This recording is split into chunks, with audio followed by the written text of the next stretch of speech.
প্রিয় ভাঙ্গা, সদরপুর এবং চরভদ্রসনবাসী, আপনারা জানেন আমি দীর্ঘদিন ধরে সমাজসেবামূলক কাজের সাথে যুক্ত আছি। সাথে সাথে আমি ফরিদপুর ৪ আসনে লাঙ্গল প্রতীক নিয়ে প্রতিদ্বন্দ্বিতা করছি। ইতিমধ্যে আমি সদরপুর উপজেলার আকটের চর বাজারে সাথে একটি সাঁকো রয়েছে, যেটা আপনারা আমার পিছনে লক্ষ্য করছেন। তো এখানে আমি অবস্থান করছি। মূলত এখানে আমি এসেছি আমার নির্বাচনী ইশতেহার ঘোষণা করার জন্য। নির্বাচনী ইশতেহার কেন আমি ঘোষণা করার জন্য এখানে আসলাম, তার কারণ হলো, আপনারা জানেন আমাদের ৩ থানার মধ্যে বিশেষ করে সদরপুর এবং চরভদ্রসনের অনেক অঞ্চল রয়েছে যেখানে নদী ভাঙ্গন এলাকা এবং নদী সংলগ্ন এলাকা। ফলে অনেক গ্রামের মধ্যে, অনেক ইউনিয়নের মধ্যে ব্রিজ না থাকার কারণে, সেতু না থাকার কারণে তারা চলাচল করতে খুবই কষ্টের সম্মুখীন হয়ে থাকে। তো তেমনই একটি বিশেষ এলাকা হলো আকটে চর বাজার সংলগ্ন এই সাঁকোটা।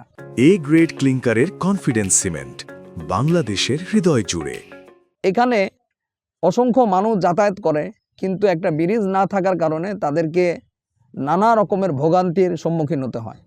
তাই আজকে আমি এই জায়গাটি বেছে নিয়েছি, যাতে করে এই জায়গায় একটি সুন্দর একটি ব্রিজ নির্মাণ হয় এবং এই ধরনের যত এলাকা রয়েছে সমস্ত এলাকায় যেন সরকারিভাবে ব্রিজ নির্মাণ করা হয়। তারই জন্য আমি অভিনব কায়দায় আমি নির্বাচনী ইশতেহারের স্থানটি বেছে নিয়েছি।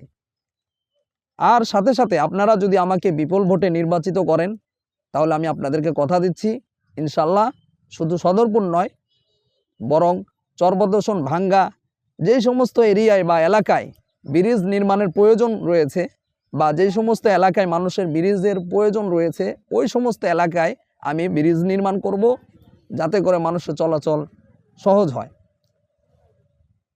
আজকে আপনাদের সামনে আমি সংক্ষিপ্ত আমার নির্বাচনী ইশতেহার আমি পেশ করব। আসলে ইশতেহার যতই লম্বা করি না কেন, তাতে কোনো লাভ হবে না যদি আমি কাজে পূর্ণাঙ্গ না করি। যাতে আমি কাজ করতে পারি, এই ধরনের অল্প কিছু বিষয় আমি আজকে এখানে আমি উল্লেখ করব। জনগণ যদি আমাকে বিপুল ভোটে জয়ী করে এবং আল্লাহ তাআলা যদি আমাকে নির্বাচিত করেন, তাহলে আমি যেই কাজগুলো করব সেগুলো হচ্ছে, প্রতি মাসে সরকারি যে বেতন পাবো তা গরিব দুঃখীদের মাঝে বিতরণ করে দেওয়া হবে। প্রতি মাসে সরকারি যে বেতন পাবো তা গরিব দুঃখীদের মাঝে বিতরণ করে দেওয়া হবে। কারণ আমি বিশ্বাস করি রাজনীতি করা উচিত হলো সেবার জন্য, পেটের জন্য নয়।